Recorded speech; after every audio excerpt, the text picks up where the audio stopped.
Marketplace is supported by Zip Schedules. Create and communicate your next work schedule in minutes. And with the Zip Schedules nifty mobile app, your employees can check and update their schedule from anywhere.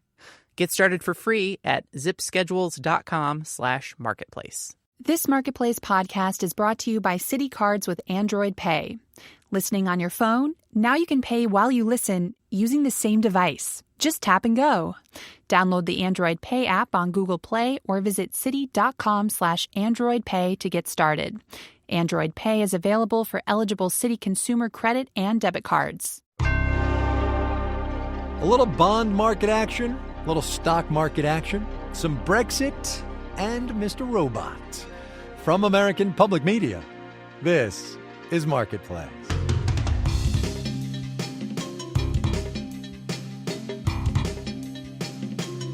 In Los Angeles, I'm Kai Rizdal. Wednesday, 13 July. Good as always to have you along, everybody. We did a whole disquisition to start things off yesterday about bonds and about what it means that bond yields are so low while stock indexes are hitting record highs. In short, a desire for safety while still wanting to get a little something back for your money. Today, part two of that conversation, prominently featuring Germany's benchmark 10-year bond, the Bund in the parlance. 10-year bonds were issued today with a negative yield for the first time ever. That means you buy that bond, you lend the government money. In other words, you get back less money 10 years later. Japan and Switzerland and some other countries have negative yield bonds as well. And yes, investors buy them. Because why exactly? Marketplace's Tracy Samuelson wades into the bond market madness. So let's start with normal. Let's say you buy a bond for $1,000. Kathy Jones is chief fixed income strategist at Charles Schwab. It pays a certain amount of income, usually every 6 months. So you get the income streams, and at the end, you get your $1,000 back. Again, that's normal. What happened at the German bond auction today? Not normal. These bonds don't pay any income. But even so, investors wanted to buy them, so much so that they bid up the price. By the end of the time when the bond matures, you get less back than what you paid for it. Roughly a third of government bonds have negative yields. But Germany is the first Eurozone country to issue them. Because everyone is nervous about the world. Kathleen Gaffney is the manager of the Eaton Vance Bond Fund. They've seen volatility in the markets. You look at Brexit, you look at growth and employment. Buying these bonds, which are considered very safe, you can think of it as paying for an insurance policy. Plus, some pension funds, institutional investors, banks need or may even be required to hold bonds, in part to balance out other riskier assets. And for the most part, we're not talking about buy and hold investors, says James Camp, head of fixed income at Eagle Asset Management. The average holding period, even for a 30-year Treasury bond in the U.S., is less than a day. These are investors that are betting against or with central bank policy, economic growth, and on a very short-term basis. If rates keep going negative, the bet is that the bond you get today will be more valuable tomorrow. I'm Tracy Samuelson for Marketplace. All right, now the flip side of that bond market story. There was prominent mention yesterday on the program of wildebeests and how, like a spooked herd of them, investors from all over the world have been putting money into U.S. stocks, driving the S&P and the Dow to new highs. We would be remiss, however, if we didn't talk about one specific set of investors. Companies themselves, companies buying their own stocks, bumping their numbers, one key part of why the markets are doing so well. Marketplace's Brie Benishore has more on that. Yes, companies buy their own shares, and yes, it's happening a lot. If we look at the number of stock buybacks for the S&P 500 in Q1, they amounted to approximately $166 billion. Andrew Burstingle, research analyst at FactSet. The only quarter to produce a larger number of buybacks was in Q3 2007. More buybacks than at any time since the beginning of the recession. Why do companies do it? Because it drives up stock prices. More buyers, price gets bid up. Howard Silverblatt is senior analyst at S&P Dow Jones Indices. He says this has helped keep the stock market afloat this year. It definitely has added to it because companies are buying so much more of their shares. Few reasons it's been happening. One, companies have a lot of cash. Mark Lehman is president of JMP Securities. And they're going to put money to work when the markets are jittery. So we saw that after Brexit. We saw that after February. Well, we're probably going to see it again, given the fact that it's an election year. Bill Lazanik is a professor of economics at UMass Lowell, and he says buybacks tend to happen when markets are doing well because of a herd effect. Particularly when the market's going up, it's got momentum. No company or no CFO, CEO wants other companies to have more momentum than their company. While many corporations say buybacks are a way to return value to shareholders, Lazanik sees it differently. It's a manipulation of the market, and it should be stopped. And there's been more than one company to have used its cash to buy back shares in good times, only to regret it in bad times. In New York, I'm Sabri Benashore for Marketplace. We did a series last month all about this notion of shareholder value and stock buybacks. The price of profits, we called it. You can find it at our webpage, marketplace.org. On Wall Street today, another record. Not by much, though. We'll have the details when we do the numbers.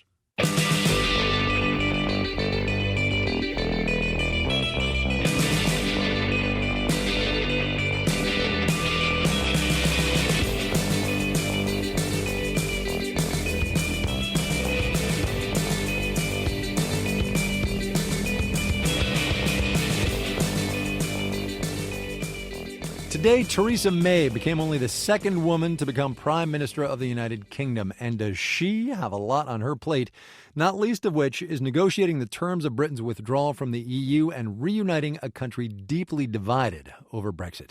Here is part of what Ms. May said outside number 10 Downing Street today. As we leave the European Union, we will forge a bold, new, positive role for ourselves in the world. And we will make Britain a country that works not for a privileged few, but for every one of us. May has been in the British cabinet for 6 years, although she is hardly known outside that country. So we asked Marketplace's Stephen Beard in London to have a look at the new leader and her economic policies. In the first flush of power, the plaudits flow copiously. Conservative lawmaker Victoria Atkins says Theresa May is bound for glory. She has the potential to be a great Prime Minister for our country, and she has the resolve, she has the skills, and she has the experience to make a great success of our country leaving Europe. That was for public consumption. In a TV studio, when he apparently believed his mic had been switched off, former Cabinet Minister Ken Clarke offered this deliciously indiscreet assessment of Theresa May. I agree with what you said. I mean, Theresa's a bloody difficult woman, but you and I work for Margaret Thatcher. May does seem as steely as Britain's first female Prime Minister, but unlike Thatcher, May doesn't believe in capitalism that's red in tooth and claw. We don't just believe in markets, but in communities. We don't just believe in individualism, but in society. We don't hate the state. We value the role that only the state can play. And, unlike Thatcher, May has promised to crack down on excessive executive pay at many of Britain's biggest companies. There is an irrational, unhealthy and growing gap between what these companies pay their workers and what they pay their bosses. May says she wants a fair economy to bring together a country split almost down the middle by the referendum. But she supported the Remain campaign. Can she be trusted? Crispin Blunt, a Conservative lawmaker and Leave campaigner, says yes. Given how businesslike she is and how focused she is on delivery, decision's been made, country voted for Brexit, she's going to deliver Brexit. The new Prime Minister has to strike a deal with Britain's angry European partners that keeps the Remainers and the Leavers at home happy without damaging the UK economy. And she has only a wafer-thin majority in Parliament, a task that will truly test the mettle of Britain's second Iron Lady. In London, I'm Stephen Beard for Marketplace.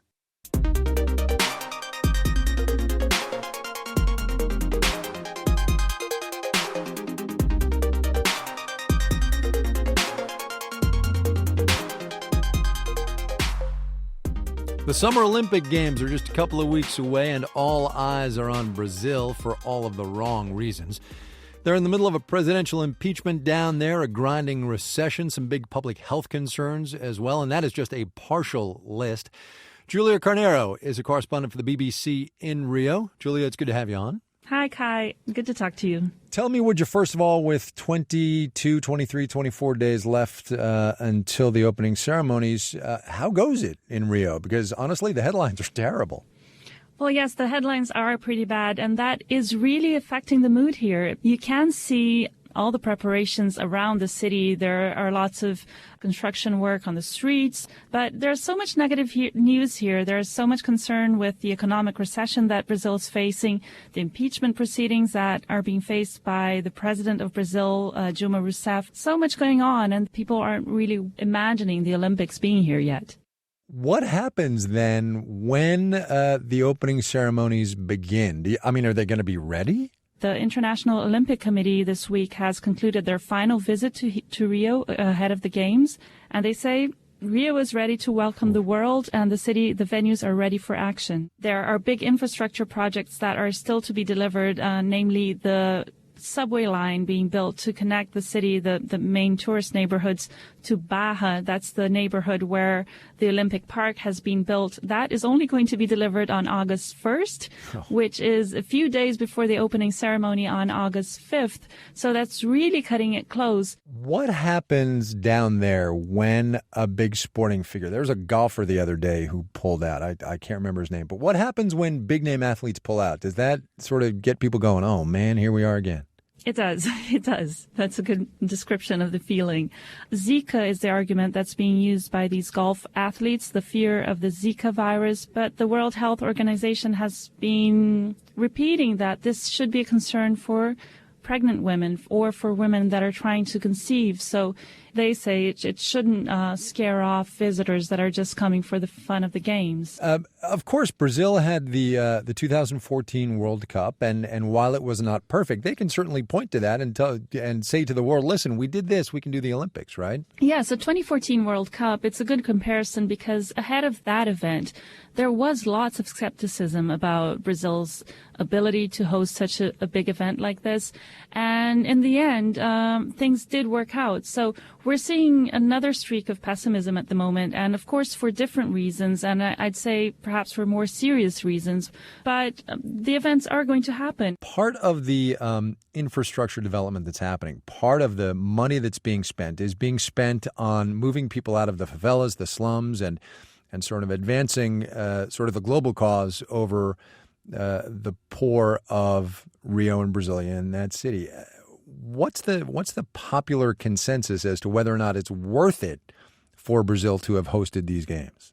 There's quite a sense of disappointment. If we look back at 2009 when Rio won the bid and all the expectation that there was back then of the games, the potential that the games had to transform the city and to bring change, many of the promises that were made back then were not fulfilled, especially cleaning up the Guanabara Bay where the sailing competitions will be held. That was not done. And so, of course, this brings lots of disappointment to the city and leads to about the day after, right, what legacy will be left.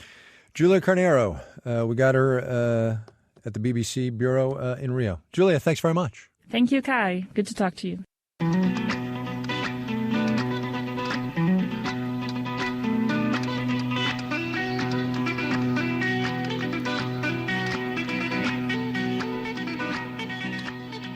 Coming up.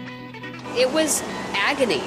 You know, you're just standing around knowing there's nothing to work on. That thing we've been saying about uncertainty of late, that in Alaska. But first, let's do the numbers. The Dow Industrial's up 24 points today, at 10%, finished at a new record 18,372. The Nasdaq down 17 points, 0.3%, 5,005, a neatly symmetrical number there. S&P 500 basically flat, up less than a point. Still, though, a record 2152. Movie theater chain AMC Entertainment Holdings is going for global domination, one recliner seat at a time. It's buying the UK's Odeon and UCI chain for $1 billion and change. Shares did not just lie back and relax, though, up 2 7/10%. Pharma news, Juno Therapeutics, whose leukemia drug trial was halted on Friday. Shares bounced back 9 4/10% today as the FDA gave it the go-ahead once more. Michael's Companies, you know, the place you rush to when your kid has an art project due tomorrow. Hello, yes, been there. Stock down 6% after a disappointing forecast. You're listening to Marketplace. This Marketplace podcast is supported by Wix.com. A great business needs a stunning website. And with Wix.com, you can do it all by yourself. Wix makes it easy to look amazing online no matter what type of business you're in. Show off your images with a beautiful gallery, grow your contact list, and put all your social media in one place. Your customers are going to love it. So what are you waiting for? Show the world what you can do. Go to Wix.com and create your own stunning website today. It's easy and free. That's Wix, Wix.com. This Marketplace podcast is brought to you by Qualaroo. There's a wall between you and your customers, and few businesses work to break down that barrier, but you can. Qualaroo gives you the power to engage with your customers in real time, collect valuable insights, and increase conversions. With Qualaroo's real-time surveys, you can ask your customers for feedback at the ideal moment when they know what they want from your product, what's broken, and why they're leaving your site. You just need to ask. With class-leading targeting and segmentation ability, it's easy to ask the right users the right questions at the right time. Qualaroo also integrates with dozens of tools you already use every day, so you can power up your growth with valuable insights. Companies like Uber, eBay, Spotify, Zillow, and many more rely on Qualaroo to understand their audience. Join the industry leaders and take the guesswork out of your strategy. Visit Qualaroo.com to get your first 2 weeks of service free with no commitment when you sign up. That's QUALAROO.com. This is Marketplace. I'm Kai Ryssdal. I was a tad late to the Mr. Robot craze, but fans who are all caught up on the first season of the hacker drama might want to watch the Season 2 premiere tonight, unless, perchance, they saw it online on Sunday. Online premieres are a thing now. USA Network did it with Mr. Robot, but with a twist. The online premiere was announced in the middle of a Facebook Live event. Hello, Synergy, featuring some of the cast. That premiere was then available to stream for just a limited time. Clever, huh? Ashley Miltight reports. Mr. Robot has been a cult hit, which means it doesn't have that many viewers, at least on TV. Alan Sepinwall is a TV critic for HitFix.com. He says Sunday's ambush premiere was a first. It's very much keeping with the aesthetic of the show and the idea that hackers are breaking in and doing these things, but at the same time, the show is sort of anti-corporate and anti-marketing and anti all these things. And here they were using the trappings of the show to sell the show. It's still too early to tell if it's worked, but Thomas Umstead says there's a good chance. He's programming editor of Multichannel News. He says the way that online premiere popped up for a while, then disappeared, it had time to create buzz with just enough people. But by the time everybody knew what was going on, it was already off. So it was brilliant for USA to tease it in that manner. Now people are even more, or they hope more people are going to be interested in watching the series when it premieres tonight. And see the full 2-hour episode, complete with the advertising that keeps the network running. Ron Simon is curator of television and radio at the Paley Center for Media.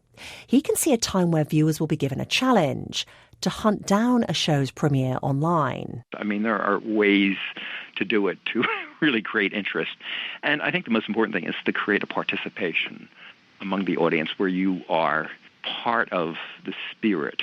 He says giving audiences a stake will be vital to show's success.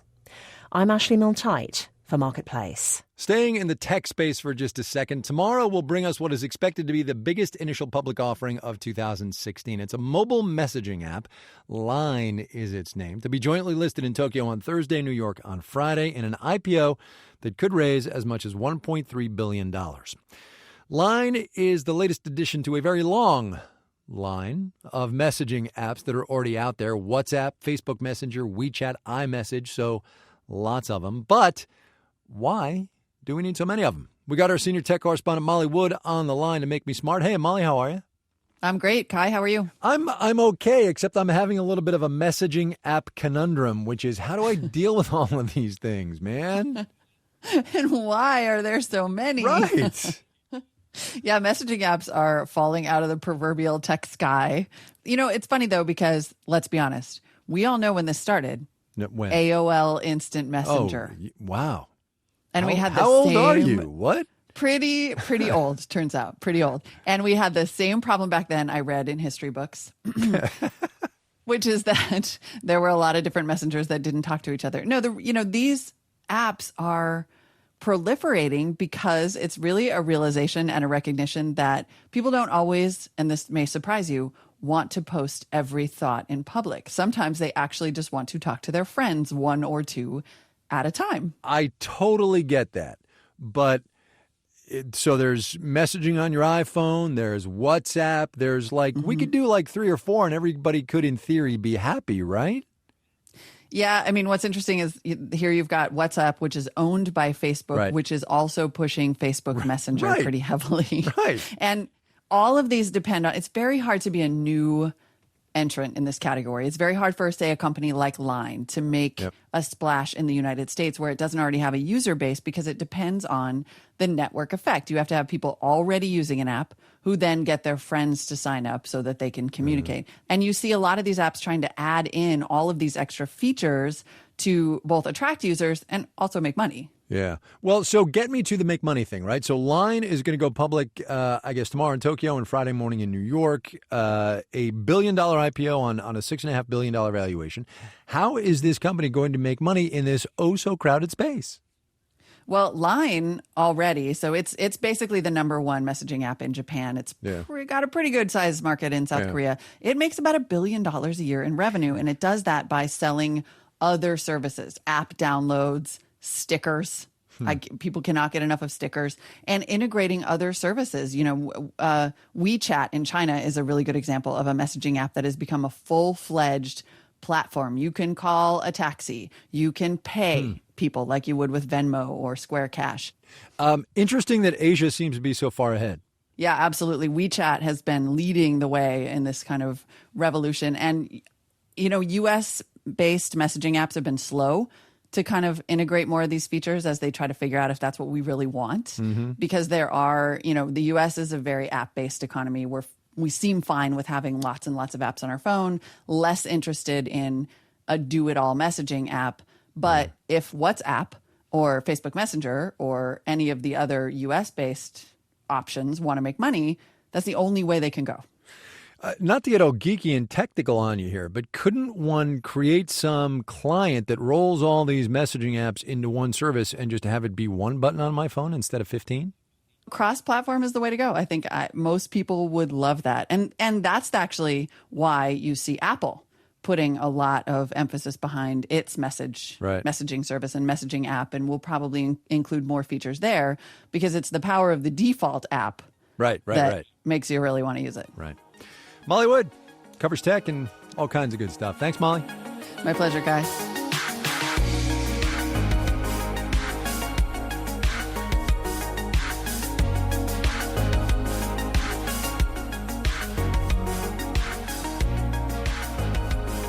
Recessions are part of the normal economic push and pull. Sometimes they're terrible, like the one we had 8 years ago. Sometimes they're mild, like most of them. Point is, though, that they always happen. Unless you live in Alaska. With the price of oil less than half its most recent high, Alaska's in the middle of its first recession in nearly 30 years, which means a lot of people in that state are adjusting to a new reality of lost paychecks, unexpected career changes, and the possibility that they might just have to leave altogether. From Alaska's Energy Desk, Rachel Waldholtz reports.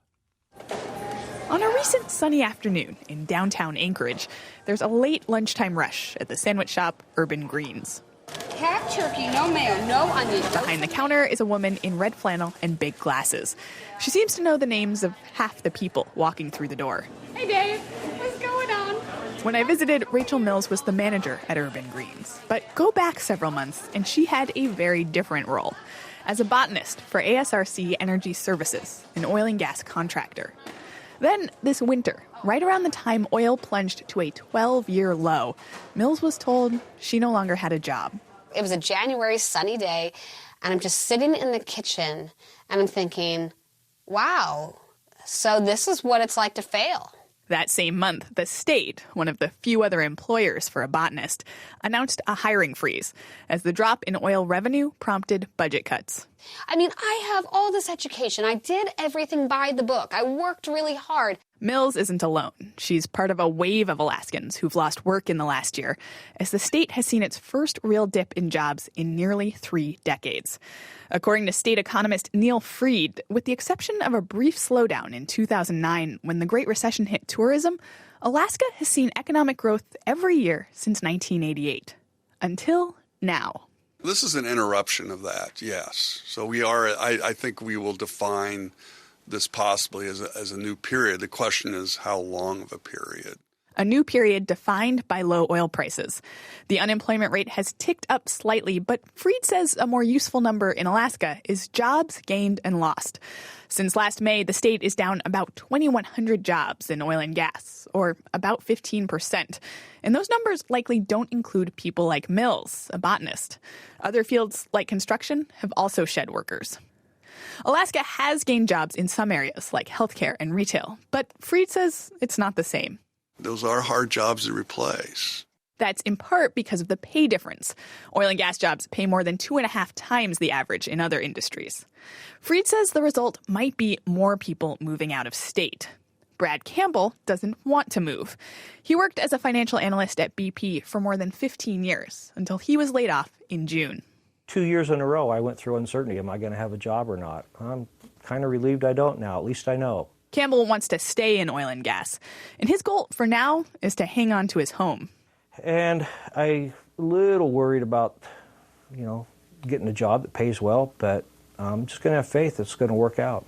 Above all, he'd like to stay in Alaska, where he's lived since 1983. As for Rachel Mills, she left her job at Urban Greens. She's now working in the back office at another local restaurant and sending out job applications in her field. The current gig, like her last one, came with a major pay cut and no benefits. But she says she feels lucky to have a salary, and it's better than when she was waiting to be laid off from her job in oil and gas. It was agony. You're just standing around knowing there's nothing to work on. That's the uncertainty facing many people around the state as they wonder how long this new period will last and whether the end is in sight or if this is just the beginning. In Anchorage, I'm Rachel Waldholtz for Marketplace. Rachel's story came to us from Alaska's Energy Desk. That's a public media collaboration focused on energy and the environment.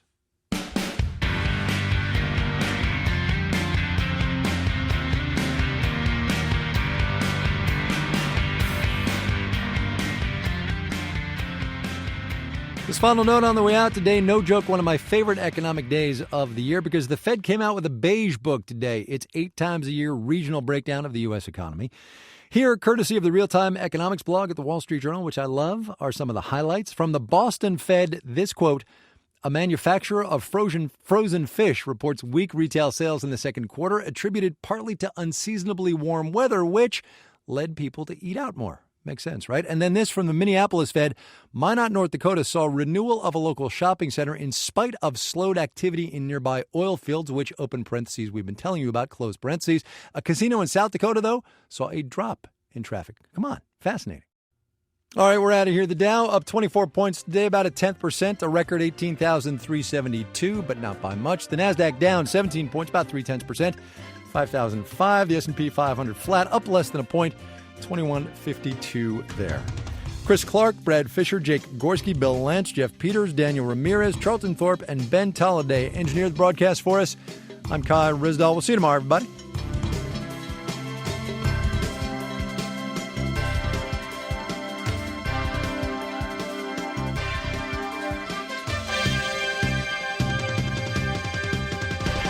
This is APM. This Marketplace podcast is brought to you by Quip. Stop working dumb. It's not your fault. It's the tools you use. Start working smarter with Quip. Quip allows you and your team to communicate with as little email as possible. Each living document created in Quip has built-in chat functions, shared folders, and notifications so you can communicate more effectively. No more email chains, no more missed links, and no more lost attachments. Quip also features Slack integration. Try it out for yourself. Get 6 months of a Quip team plan for free when you visit quip.com/APM. That's QUIP.com/APM.